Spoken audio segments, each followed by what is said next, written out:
कंबर में regional director सूबाई मोहतसब Larkana Ali Akbar Jagirani district accounts office में खुली कचहरी मुनक़िद कई। खुली कचहरी दौरान डिस्ट्रिक्ट अकाउंट ऑफिसर कंबर शदाद कोट के हिदायतूं ॾींदे चयो त सरकारी मुलाज़मनि, रिटायर्ड मुलाज़मनि ऐं फ़ौतनि जे वारसनि जा मसइला बिना देर जे हल कया वञनि त जीअं खेनि कंहिं बि क़िस्म जी का तकलीफ़ दरपेश न अचे। खुली कचहरी में मुलाज़मनि जे रहियल पघारुनि, जीपी फंड, पेंशन, सरकारी मुलाज़मनि, रिटायर मुलाज़मनि ऐं फ़ौतनि जे केसनि जे बारे में हिदायतूं ॾींदे चयो त मुलाज़मनि जे जाइज़ मसइलनि खे फ़ौरी तौर हल कयो वञे ऐं शिकायतुनि जो जल्द अज़ालो कयो वञे ऐं सही तरीक़े सां संदनि मसइलनि बाबति आगाही ॾिनी वञे। खुली कचहरी में मुख़्तलिफ़ खातनि जे सरकारी मुलाज़मनि, रिटायर मुलाज़मनि जूं शिकायतूं पेश कयूं वयूं, जिन खे हल करण लाइ रीजनल डायरेक्टर सूबाई मोहतसब लाड़काणो अली अकबर जागीरानी पारां मौक़े ते अहकामात जारी कया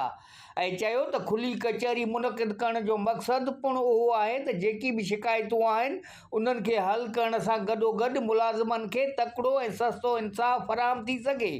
उन मौक़े ते डिस्ट्रिक्ट अकाउंट्स ऑफिसर कंबर शदाद कोट अब्दुर सूमरो ॿुधायो त गुज़िरियल मार्च महीने जी खुली कचहरी दौरान असांखे टोटल 15 दरख़्वास्तूं मौसूल थियूं। हर वक़्तु कार्रवाई कंदे उन्हनि मुलाज़मनि जे जाइज़ मसइलनि खे तरजीही बुनियादनि ते हल कयो वियो आहे। कैमरामैन आदिल अली खोसो सां गॾु मोहम्मद मिठल खोसो, कोशिश डिजिटल कंबर।